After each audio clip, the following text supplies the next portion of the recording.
রাধে রাধে। তো আমাদের কি করতে হলো? আমরা কি ছিলাম, কোথায় ছিলাম? ভগবানের কোন গুণে ছিলাম? আমাদের স্থির। তো আমাদের কি বলছে যে আমাদের লক্ষ্যটা স্থির হতে হবে। তার জন্য আমাদের কি বলছে যে স্থির হতে হবে, লক্ষ্য স্থির। যতক্ষণ না আমাদের কাজ, আমরা যে কাজে আরম্ভ করবো, যতক্ষণ না সেটা শেষ হয়, সম্পূর্ণ শেষ হলে, যতক্ষণ না শেষ হয় ততক্ষণ পর্যন্ত আমাদের ধৈর্য ধরে সেই কাজকে সম্পূর্ণ করা উচিত, তবে আমরা লক্ষ্যে স্থির থাকবো। তারপরে বলছে দান্ত। দান্ত মানে কি? বলছে যিনি কার্য সিদ্ধির জন্য যত রকম দুঃখ কষ্ট সহ্য করতে পারেন তিনি হলেন দান্ত।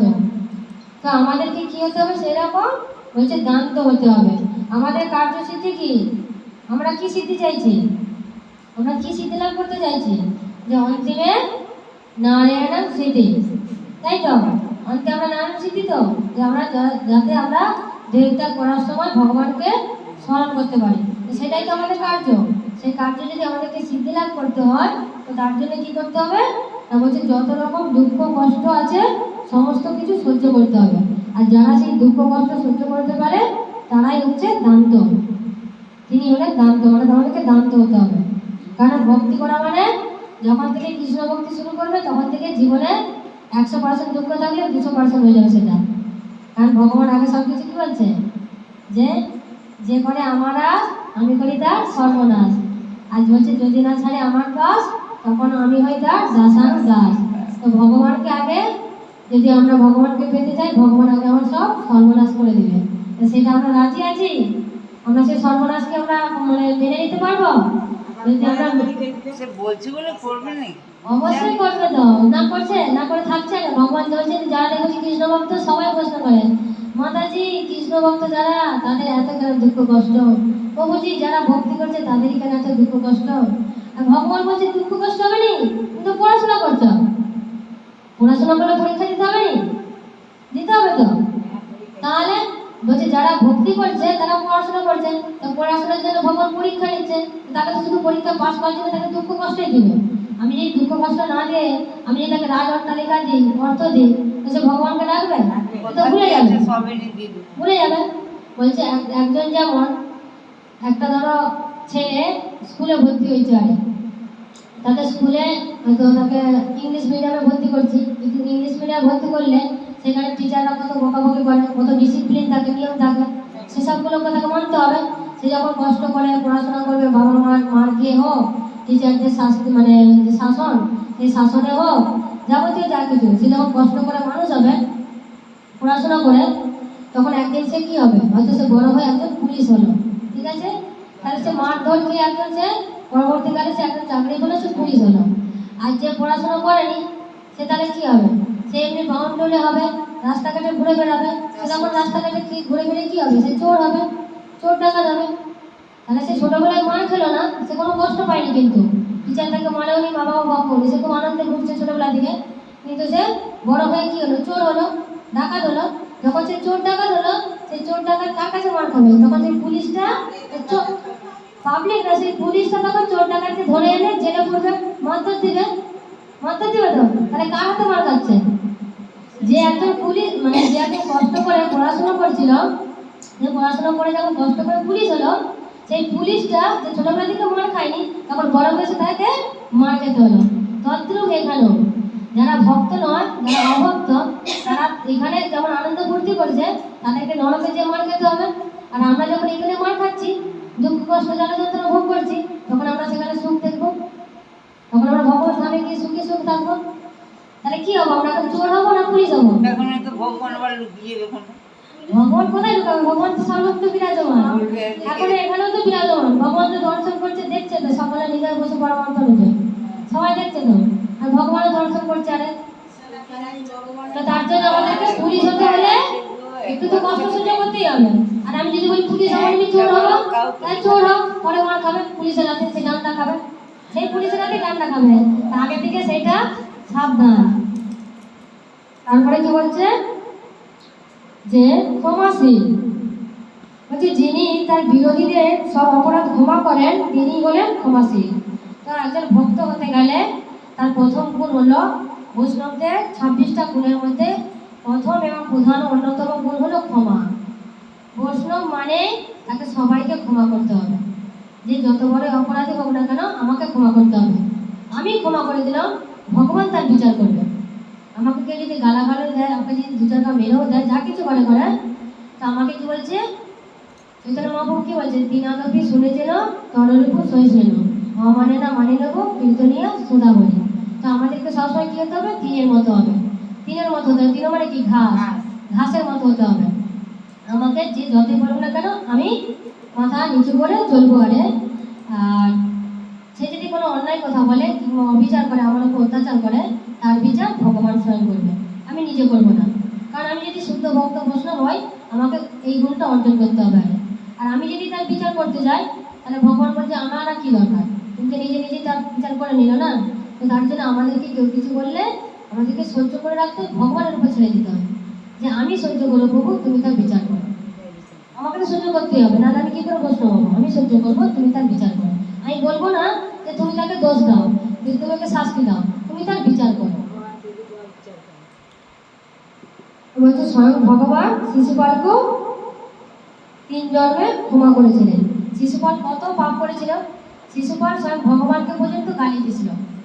শিশুপাল এত অসুর ছিল, তিনি ভগবানকে পর্যন্ত গালি দিয়েছিল।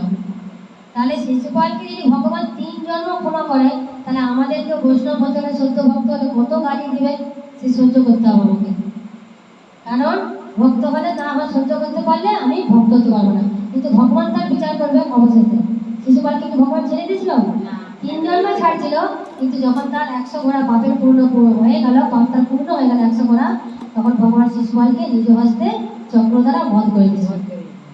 তাই সাবধান, যারা গালি দিবে তাদেরকেও সাবধান। তুমি এখন গালি দিচ্ছ, তুমি পার পেয়ে যাবে, তুমি এখন গালি দাও আমি সহ্য করছি বলে তুমি পার পেয়ে যাবে, এমন নয়। তোমাকে ভগবান শেষের অন্তিমে দিবে, তার শাস্তি ভগবান অনায়াসে কি বলে কঠোর থেকে কঠোরতর দিবে। তো তার জন্য বলছে ভক্ত হতে গেলে আমাদেরকে ক্ষমাশীল হতে হবে। এর জন্য আমাদেরকে কিন্তু কি হবে বলছে, অনেক দাম দিতে হবে। তার জন্য আমাদেরকে দাম দিতে হবে কি, অনেক দুঃখ কষ্ট যাতনা সহ্য করতে হবে। একজন মানুষ যে দিনের পর দিন আমাকে কেউ গালি দেয়, সেটা কিন্তু সহ্য করা বড়ই কঠিন থেকে কঠিনতর। দিনের পর দিন আমাকে কেউ মারধর করবে, কেউ গালাগালি দেবে, কত সহ্য করবো, কত সহ্য করবো? সহ্যের তাকে সীমা থাকে, কিন্তু ভগবান বলছে সেই সহ্যটাকে তোমাকে শেষ পর্যন্ত দেওয়ালে পিঠ থেকে গেল সহ্য করতে হবে। তার জন্য বলছে তোমাকে অনেক দাম দিতে হবে। ভগবান তোমাকে পরীক্ষা নিয়ে বলছে যে যত বড় ভক্ত তার তত বড় পরীক্ষা। আমি যদি 1-এ পড়ি, নিশ্চয়ই আমাকে 1 আমি যদি 1-এ পড়ি তাহলে 1 + 1 যোগ করতে দেবে। আর আমি যখন 10-এ পড়বো তখন 100 + 100 যোগ করতে দেবে। যে যেরকম ভক্ত তার সেই লেভেলের পরীক্ষা। যত বড় উন্নত ভক্ত হবে তার তত কঠিন থেকে কঠিনতর পরীক্ষা। তার জীবনে তত ঝড় বৃষ্টি জ্বালা যন্ত্রণা দুঃখ কষ্ট তত বেশি আসবে। আর আমাদেরকে সেটা কি করতে হবে, পরীক্ষায় পাস করতে হলে আমাকে সহ্য করতে হবে। আমাকে হার মানলে হবে না, যে আমি জানি প্রভু এটা তোমার পরীক্ষা। আমি এখন আর 1-এর ক্লাসের ছাত্র নয়, আমি এখন MA ক্লাসের ছাত্র। MA BA PhD করতে গেলে তার কত পরীক্ষা দিতে হয়। তো আমি যখন একটা হাই লেভেলের ভক্ত হবো, শুদ্ধ ভক্ত, তার পরীক্ষাটা আমাকে অনেকটা বেশিই দিতে হবে। যারা যারা নতুন নতুন ভক্ত হচ্ছে, ঘনিষ্ঠ ভক্ত একদম প্রথম লেভেলে, তাদেরকে কিন্তু অত কষ্ট ভোগ করতে হবে না। আর তারা তো প্রথম 1-এর পরে যেমন কঠিন, 1-এর পরে কি কঠিন, 1-এর পরে সহজ, তাদেরকেও ছোট ছোট তখন ছোট ছোট দুঃখ দিবে। কিন্তু যারা উন্নত ভক্ত হবে তাদের দুঃখটা অনেক বেশি। তার জন্য বলছি এর জন্য কিন্তু আমাদেরকে অনেক দাম দিতে হবে, সহ্য করতে হবে, অনেক সহ্য করতে হবে। বলছে গম্ভীর, আমরা যেখানে প্রচার করি বলবে, আমাদের প্রচার করার জন্যে কত যে কষ্ট করতে হয় তার কোনো ঠিক নেই। কেউ একবার এদিকে ঠেলে দিচ্ছে, একবার কেউ সেদিকে ঠেলে দিচ্ছে, একবার হেতা একবার সেটা। কোথাও কোনো আমাদের পার্মানেন্ট ঘর নেই। একটা ঘর ভাড়া হয়, ঘরটা ভাড়া নিয়ে সেই ঘরের ভাড়াতে সমস্ত কিছু যাবতীয় ভগবানের শাস্ত্ররঞ্জন থাকে। আর যেখানে প্রোগ্রাম হয় সেখান থেকে আবার 8 ঘন্টা ধরে ভগবানের প্রসাদ বানিয়ে নিয়ে মাইক যন্ত্রপাতি খোল ঘন্টা সব কিছু বয়ে নিয়ে যেতে হয় 10 বার ধরে। এখানে কেউ করবে এরকম? 10 বার আমরা বৃষ্টিতে ভিজে ভিজে বয়ে নিয়ে যাচ্ছি, ভগবানের প্রসাদটাও বয়ে নিয়ে যাচ্ছি, ছাতায় মাথায় দিয়ে স্কুটিতে করে নিয়ে গিয়ে বয়ে নিয়ে গিয়ে একটা জিমখানা আছে, সেই জিমখানায় বসে সেখানে কোনো কি বলে ভালো পরিবেশ এরকম কিছু নেই। একটা গাছের গোড়া, একটা ফাঁকা জায়গা আছে, একটা লাইট জ্বলছে টিম টিম করে, না আছে পাখা না আছে কিছু, সেখানে বসে আমাদের ভগবানের নাম প্রচার হচ্ছে। তো তার জন্য ভগবান বলছে আমার ভক্ত হতে হলে তাকে কিন্তু অনেক দাম দিতে হবে। এত সহজেই যে প্রচার করবো বলে প্রচার হবে এতটা সহজ নয়। ভগবান তোমাকে একবারে এসি কামরা রুম দিয়ে দিবে, ভালো রুম দিয়ে দিবে, হল দিয়ে দিবে, যে হলে বসে তুমি প্রচার করো ভগবানের নাম, এত সস্তা নয়। অনেক কষ্ট করে আমাদেরকে প্রচার করতে হয়। প্রতি রোববার রোববার আমাদেরকে সব বেঁধে বেঁধে নিয়ে যেতে হয়, যাবতীয় সরঞ্জাম আমাদেরকে বইতে হয়। আবার মানে প্রোগ্রাম শেষ হয়ে গেলে, মানে সব পোশাক পাওয়া গেলে বাসনপত্র ধুয়ে পরিষ্কার করে A to Z আমাদেরকে সব বয়ে সেই যে ঘরটা ভাড়া নিচ্ছে সেই ভাড়ার করে আমাদের রেখে আবার আসতে হয়। এত কষ্ট করে ভগবানের নাম প্রচার করা কিসের জন্য? কিসের জন্য? সবাই আছে সেখানে। তো আমরা যে কেন প্রচার করছি, আরে কাদের জন্য করছি? আমরা এই প্রচারটা তো নাও করতে পারতাম। আমরা তো ঘরে বসে বাড়িতে বসে আরামসে বসে তো আমরা দিব্যি আমরা গ্রন্থ পাঠ করতে পারতাম, আমরা কীর্তন করতে পারতাম, আমরা চারটে শ্লোক পাঠ করতে পারতাম, মুখস্থ করতে পারতাম। কিন্তু কেন আমরা প্রচার করছি? সবার যাতে মঙ্গল হয়, সবার মঙ্গলের জন্য। কিন্তু এই কলিযুগের মানুষ এতই অধঃপতিত, আমরা এতই অধঃপতিত যে ভগবানের কথা শ্রবণ করার মধ্যে সেই রুচি নেই, আসক্তি নেই যে ভগবানের কথা আমরা শুনবো, এতটুকু যে আসক্তি হয় না। সেখানে আমাদের অনেক লোক, সেখানে 250, 300, 500 ওই জন্য মাকে আর ভালো আর তার জন্য কি হয় যে আমরা যেখানে প্রচার করি, মানে ভগবানের কৃপায় সত্যিকারেরই ওখানে মানে ভক্তরা আসে আরে শ্রবণ করতে আরে। আর বাইরে প্রচারটা ভালো হয় দেশের থেকে। কারণ দেশে কি হচ্ছে আরে, এত সবাই মানে আমি সাহারে মনে মত্ত, মানে পুকুর আছে তো পুকুরে পুকুরে মাছ ধরছে, মাংস খাচ্ছে, এটা করছে সেটা করছে। আর সেখানে কি বাইরে বাইরে বিদেশে এত মাছ মাংসটা প্রচলন নেই। কোথাও একটা একটা দোকান আছে যারা আনে তারা খায়। মানে এখানে কি হচ্ছে, যেমন পুকুর আছে মানে মাঠ ঘাট আছে মানে সবসময় মাছ পেয়ে যাবে, ধরলেই পেয়ে যাবে। সেখানে তো এত মাছ পাবে না। আর যারা আবার বোম্বেতে থাকে তারা এই যেমন শ্রাবণ মাস, তারা শ্রাবণ মাসটা তাদের মানে 1 মাস পুরো নিয়ম। যেমন মুসলিমদের রোজা মাস করে 1 মাস, ওদের শ্রাবণ মাসটা পুরো নিষ্ঠাভাবে করে 1 মাস। ওরা পেঁয়াজ রসুন পর্যন্ত খাবে না। মারাঠিরা, মহারাষ্ট্রের যেসব আছে মারাঠিরা, তারা 1 মাস পেঁয়াজ রসুন পর্যন্ত খাবে না, 1 মাস পুরো নিরামিষ। আর আমাদের শুধু সনাতনের বাঙালিগুলো এমনি নিরামিষ, এমনি বেশিরভাগ নিরামিষ। আর প্রত্যেক ঘরে ওদের পুজো। আর ছেলেদের মতো কাপড় পরে। হ্যাঁ, প্রত্যেক ঘরে ওদের ছেলেদের মতো কাপড় পরে, আর প্রত্যেক ঘরে পূজা আর্চা করে। আর যত কিছু মানে একেবারে যে মানে অধঃপতিত এই আমাদের এই মানে বেশিরভাগই আমাদের দেশে, তারা বেশি সাবধান। বিশেষ করে পশ্চিমবঙ্গের মানুষরা একবারে এখন হচ্ছে অধঃপতিত মানুষ। মানে এখানে এখন শুধু খাই খায় খায় আর খায়। আসলে টিভি খুলে বসতাম, হ্যাঁ, এখানে প্রচারের মানে মানে নাম মাত্র লেশ মাত্র নেই প্রচারে। টিভি আর ফোন, হুম, ফোন সমস্ত 24 ঘন্টায় দেখি। আর ভালো কোথাও কি একটা আছে? আচ্ছা না, শুধু তোমার পরচর্চা আর কিছুই নেই। একটা ভালো কোথাও নেই। তারপরে কি বলছে, গম্ভীর। ভগবান আর একটা গুণ কি, গম্ভীর। বলছে যিনি তার ভাগ্য সবার কাছে প্রকাশ করে না তিনি হলেন গম্ভীর। তো আমাদেরকেও কি গম্ভীর হতে হবে। গম্ভীর ভাবে এরকম মানে গম্ভীর ভাবটা এরকম নয় যে আমি সবসময় মানে কোনো কথা বলবো না, চুপচাপ থাকবো, এরকমটা নয়। আমি মানে গম্ভীর হবো যে আমি সাধন ভজন যা কিছু করছি ভজনশীল, সেগুলো আমার মধ্যে চেপে রাখবো, আরে যে আমি এগুলো চাইবো না প্রকাশ হবো। মানে আমি এই করি সেই করি না বলাটাই উচিত। হ্যাঁ, ওগুলো মানে না বলাটাই উচিত, মানে না বলাই ভালো। না বলা ভালো গোপনে কথাই বলা। হ্যাঁ, তো তারপরে বলছে আত্মতৃপ্ত। বলছে যিনি আত্মতৃপ্ত তিনি অবিচলিত, যিনি কোনো কিছুতেই ক্রুদ্ধ হন না। মানে যিনি আত্মতৃপ্ত মানে যিনি আত্মায় তৃপ্ত, মানে যিনি অল্পতেই সন্তুষ্ট আর অবিচলিত মানে যিনি বিচলিত হন না কোনো কিছুতেই। মানে হ্যাঁ, যেটা হয়েছে সেটা ঠিক আছে, চলো এটা পেয়েছি এটা আমি সন্তুষ্ট।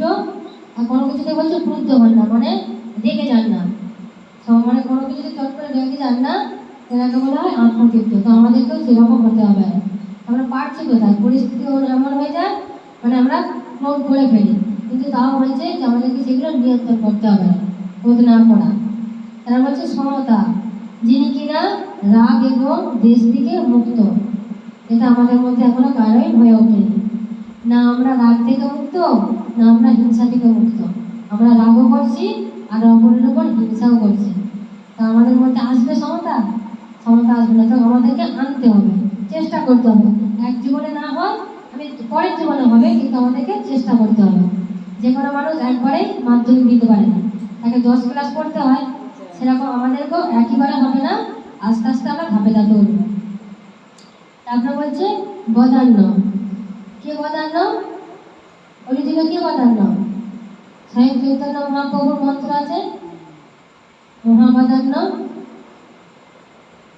স্বয়ং চৈতন্য মহাপ্রভু বলে বদান্য। বদান্য মানে কি? নমো মহাবদান্নায় কৃষ্ণ প্রেম বোধায়তে কৃষ্ণায় কৃষ্ণ চৈতন্য নামে গৌর দিশে নম। এটা হচ্ছে কি চৈতন্য মহাপ্রভুর প্রণাম মন্ত্র। তো তিনি হলেন বদান্য, কথার অর্থ হলো উদার। যিনি অত্যন্ত উদারের সাথে সমস্ত কিছু দান করতে পারেন তিনি হলেন বদান্য। আমরা সবাই বদান্য হতে পারছি? দান করতে পারছি? মুক্ত হস্তে দান করতে পারছি? দান করতে পারি না। তো তার জন্য আমরা এখনো এই গুণগুলো অর্জন করতে পারতে আমাদেরকে দান করতে হবে উদারের সাথে। মানে আমার মনের মধ্যে কোনো অহংকার থাকবে না যে আমি দান করছি, এটা করছি, এটা করছি, এটা থাকবে না। তোমার মন বলে উদারের সাথে তোমাকে দান করতে হবে। তারপরে বলছি কি ধার্মিক। আচ্ছা, তার আগে বলছি কি স্বয়ং ভগবান প্রতিটি 16,000 যে 108টি রাজপ্রাসাদ করেছিলেন, প্রতিদিন তিনি 13,054টি গাভীকে স্বর্ণ দিয়ে সাজিয়ে গাভী দান করতেন। আচ্ছা, ভগবান, আমি আগের দিনে বলেছিলাম যে ভগবানের 16,108 জন মহিষী ছিল। 16,108 জন মহিষীর জন্য ভগবান 16,108টি রাজপ্রাসাদ তৈরি করেছিলেন। আর সমস্ত রাজপ্রাসাদ থেকে মানে 16,108টা যে রাজপ্রাসাদ, সেই 16,108টা রাজপ্রাসাদ থেকেই ভগবান প্রতিদিন, একদিন বলেননি, মানে বহুত মানে ভগবান যতদিন ধরাধামে লীলা করেছিলেন প্রতিদিন তিনি কটা করে গাভী দান করতেন না? 13,054টা গাভী। এমনি দান করতেন কি করতো? বলছে স্বর্ণ দিয়ে সাজিয়ে দান করতো। আমরা এতটুকু স্বর্ণ দান করতে পারি না, আর ভগবান 13,054টা গাভী প্রতিদিন স্বর্ণ দিয়ে সাজিয়ে গাভীকে দান করতেন। কোথায় দিচ্ছিল বিজয় একদিন? তুমি যাও না, কে যাবে দান আনতে? যাবে ভগবান এখনো দান করছে আরে। তারপরে বলছে ধার্মিক। বলছে যিনি স্বয়ং শাস্ত্রবিহিত ধর্মগ্রন্থ নিজে গ্রহণ করে আর গ্রহণ করে আচার ও প্রচার করেন তিনি হলো ধার্মিক। তাহলে কে ধার্মিক? নিজে স্বয়ং শাস্ত্র অধ্যয়ন করবে, শাস্ত্রগ্রন্থ অবলম্বন করবে, অবলম্বন করে নিজে আচরণ করবে, আচরণ করে প্রচার করবে, তিনি হলো ধার্মিক। তার জন্য রাধে রাধে। আমি নয়, গুরু মহারাজ গুরু গোবিন্দের কৃপায় আমি হতে পারি না, আমি চেষ্টা করছি আরে হওয়ার। তো আমাদেরকে কি করতে হবে? তাহলে আমাদের ধর্মশাস্ত্র গ্রহণ করতে হবে আর আচার আর প্রচার করতে হবে। বলছে আচার করিয়া করো প্রচার, মানে নিজেকে আগে আমাকে আচরণ করতে হবে, তারপর আমাকে প্রচার করতে হবে। আচার করলাম কিন্তু আমি যদি প্রচার না করি সেটাও সঠিক নয়। আর আমি আবার প্রচার করছি আবার নিজে আমি আচরণ করি আর সেটাও ঠিক নয়। না, দুটোই ভুল। আমি একটা আচরণ করছি কিন্তু আমি আর কাউকে বলছি না। মানে ধরো আমি নিজে জানতে পারছি যে হ্যাঁ আমি মানে পাপ কর্ম করি না, ভগবানের নাম গুণগান করছি, ভগবান কৃপা করে এত সব আমাকে বলছে, মানে নিজে জ্ঞানগুলো প্রদান করছে আমার মধ্যে, আমি জানতে পারছি, আরে আমি সব কিছু জানতে পারছি কিন্তু আমি কাউকে বলিনি। আমি কিন্তু নিজে সব কিছু চেষ্টা করছি। ভগবান বলছে ইনি হচ্ছে স্বার্থপর। বলছে যে নিজের জন্য করে সে স্বার্থপর, আর যে পরের জন্য করে তাকে হচ্ছে পরার্থপর। আর ভগবান স্বার্থপরকে ভালোবাসেন, ভগবান পরার্থপরকে ভালোবাসেন। তাই আমাদের উচিত আমরা জীবনে যদি ভক্তি করি তো আমরা যেন অন্তত কাউকে যদি না পাই অন্তত একজনকে হলেও যেন আমরা ভক্তিপথে চালনা করতে পারি। আমার হয়তো সামর্থ্য নেই, ক্ষমতা নেই, সবাই যে সব গুণে গুণান্বিত হবে, সবাই যে খুব সুন্দর প্রচারক হবে, প্রচার করতে পারবে এরকম নয়। হয়তো সে প্রচার করতে পারেনি কিন্তু সে ভগবানের রন্ধন ভালো করতে পারে। অনেকে হয়তো প্রচার করতে পারে, ভগবানের খুব সুন্দর হয়তো মালা গাঁথতে পারে। অনেকে হয়তো আবার মালা গাঁথতে পারেনি, প্রচারও করতে পারেনি, কিন্তু ভগবানের হয়তো খুব সুন্দর বর্তন ধুতে পারে, বাসন হয়তো সে ধুয়ে মুছে পরিষ্কার করে দিচ্ছে। অনেকে হয়তো খুব ভগবানের মন্দির ধুয়ে মুছে সাফ করে পরিষ্কার করেছে ঝাড়ু দিয়ে। তো যে যেই গুণটা পারে তার সেটা দিয়ে সেবা করে দিই। এমন নয় যে আমি এটা পারিনি তাহলে আমি কি ভগবানের যোগ্য হতে পারবো না, এরকম নয়। তো আমাকে যেটাই করি না কেন আমি নিজেও করবো আর আমি আবার অপরকেও করানোর চেষ্টা করবো, আচারও করবো, আমি আবার প্রচারও করবো। তারপরে কি বলছে সুর। সুর মানে কি বলছে? দক্ষ যোদ্ধা। ভগবান হচ্ছে সুপ্রিম দক্ষ। তিনি ছিলেন যুদ্ধ বিশারদ। ভগবান যখন যুদ্ধ করতেন তখন তিনি সুরক্ষিত থাকতেন এবং সমস্ত সৈন্যদেরও সুরক্ষিত রাখতেন। জরাসন্ধ একবার 13 পক্ষ সৈন্যবাহিনী নিয়ে যুদ্ধ করেছিলেন ভগবানের সাথে। আর জরাসন্ধ অনেকবার বলছে মথুরা আক্রমণ করেছিলেন 13 পক্ষ সৈন্যবাহিনীকে নিয়ে, কিন্তু ভগবান তবুও নিজেকে সুরক্ষিত রেখেছিলেন আর তার সেনাদেরকেও সুরক্ষিত রেখেছিলেন। তারপর বলছে করুণ। বলছে জরাসন্ধ যুদ্ধ করে অনেক রাজাদেরকে জরাসন্ধ মানে কারাগারে বন্দি করে রেখেছিলেন। তখন কি করেছিল না, ভগবান শ্রীকৃষ্ণ ভীমের দ্বারা জরাসন্ধকে হত্যা করে সমস্ত রাজাদেরকে মুক্ত করেছিলেন। তো তখন থেকে সেই রাজারা বুঝতে পারছিলেন যে স্বয়ং ভগবান শ্রীকৃষ্ণ কত করুণাময়।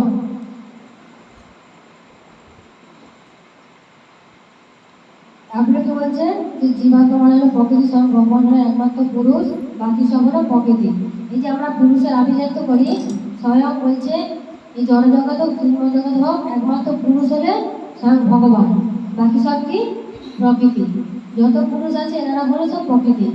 আর মানে কি বলে ভগবান সৃষ্টি করেছে ব্রহ্মদের শুধুমাত্র জীবেদের সৃষ্টি হওয়ার জন্য, তাদেরকে পুরুলিঙ্গ দিয়েছে আর নারীদেরকে স্ত্রীলিঙ্গ দিয়েছে। কিন্তু আমরা সবাই প্রকৃতি। আর পুরুষ হলেন স্বয়ং ভগবান পরমেশ্বর, ভগবান শ্রীকৃষ্ণ, তিনি হলেন একমাত্র পুরুষ, বাকি সবাই প্রকৃতি। আর প্রকৃতি হলো শ্রীমতী রাধারানী। তো বলছে আমাদের তাড়াতাড়ি যদি কৃপা পেতে চাই তাহলে আমাদের কার শরণ নেওয়া উচিত? শ্রীমতী রাধারানী। রাধারানী শুধু আমরা বলবো না, রাধারানীর আগে আমরা শ্রীমতী রাধারানী আমরা সম্বোধন করবো, কারণ তিনি হলেন মহারানী। তিনি হচ্ছেন মহারানী, তিনি হচ্ছেন সব ভগবানকেও আকর্ষণ করতে পারেন। তো আমরা সবসময় শ্রীমতী রাধারানী কিংবা শ্রী রাধারানী এই বলে আমাদের সম্বোধন করা উচিত। তার জন্য বলছি তাড়াতাড়ি কৃপা পেতে গেলে আমাদের শ্রীমতী রাধারানী স্মরণ গ্রহণ করতে হবে। তারপরে বলছে নাম্বার করণের পরে বলছে বিনয়ী। হচ্ছে যিনি কোনো ঔদ্ধত্য প্রকাশ করেন না তিনি হলেন বিনয়ী। তো আমাদের কখনো কোনো সময় ঔদ্ধত্য প্রকাশ করা চলবে না। ভগবান কখনো সদাচার করতে ভোলেন না। কিরকম না, ভগবান সকল ঋষিমুনিদেরও চরণ ধুয়েছিলেন। দেখুন ভগবানও সমস্ত ঋষিমুনিদের চরণ ধৌত করেছিলেন।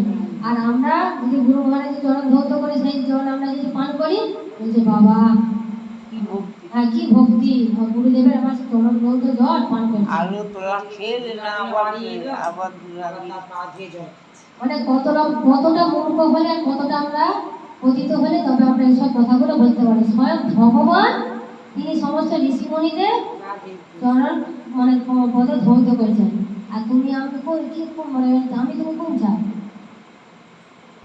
আমরা বলছি কি উদার বলছে অর্থাৎ মৃদু এবং কোমল। তো আমাদেরকে প্রথমে আমরা বলছি কি যে আমাদেরকে কোমল হতে হবে, প্রিয়ভাষী হতে হবে, মানে মিষ্টি মধুর সুরে কথা বলতে হবে। ভক্ত হতে গেলে সবসময় মানে কি বলে মুখে ঝাঁজ দেখিয়ে কথা বললে এরকম হবে না, আর কণ্ঠস্বরে কথা বললে হবে না। মিষ্টি মুখে মধুর সুরে কথা বলতে হবে, মৃদু ভাষায়, আস্তে আস্তে কোমল হবে। তার জন্য বলছে কি উদার মানে মৃদু আর কোমল হতে হবে। বলছে ভগবান বললেন আমার ভক্ত হওয়ার থেকে আমার ভক্তের আগে ভক্ত হোক কোনো মানুষ, তাহলে তার প্রতি ভগবান অতি সন্তুষ্ট হন। বলছে সেই মানুষটি ভক্তের ভক্ত হওয়ার ফলে তার দৈন্যতা প্রাপ্ত হয়, আর আমাদেরও সেই দৈন্যতা প্রাপ্ত করতে হবে। তো আমাদেরকে কি করতে হবে? আগে আমাদেরকে ভগবানের ভক্ত হওয়ার থেকে আগে আমাদের ভগবানের যিনি ভক্ত আগে তার ভক্ত হতে হবে। কি বললাম? আগে আমাদের ভগবান শ্রীকৃষ্ণের পুজো সেবা ভক্তি করার থেকেও আগে ভগবানের যিনি শুদ্ধ ভক্ত আগে আমাদের তার ভক্ত হতে হবে, তার সেবা করতে হবে। তার সেবা করলে কি হবে? আমাদের মধ্যে দৈন্যতা আসবে। আর দৈন্যতা হলে আমরা কি পাবো না, আমরা তাহলে অতি সহজে ভগবানের ভক্তি আমরা অর্জন করতে পারবো, আর ভগবান তার প্রতি অতীব প্রসন্ন হবে। তারপরে কি বলছে? লাজু। ভগবান লাজু ভগবান যখন গোপিকাদেরকে দর্শন করতেন তখন তার হাতটি কেঁপে যেত। এটা বলরাম দাদা এটা বুঝতে পারতো আগে। তো আমরা কতদূর আমরা ভগবানের যে 64টা গুণ তার আমরা 35টি গুণ আমরা এখন শ্রবণ করলাম। আর কি শ্রবণ করবো নাকি আমরা অন্য প্রসঙ্গে কিছু আলোচনা করবো? ঠিক আছে, তাহলে আজকে আমরা এখানেই রাখি। তাহলে আমরা এখন অন্য কিছু আলোচনা করবো।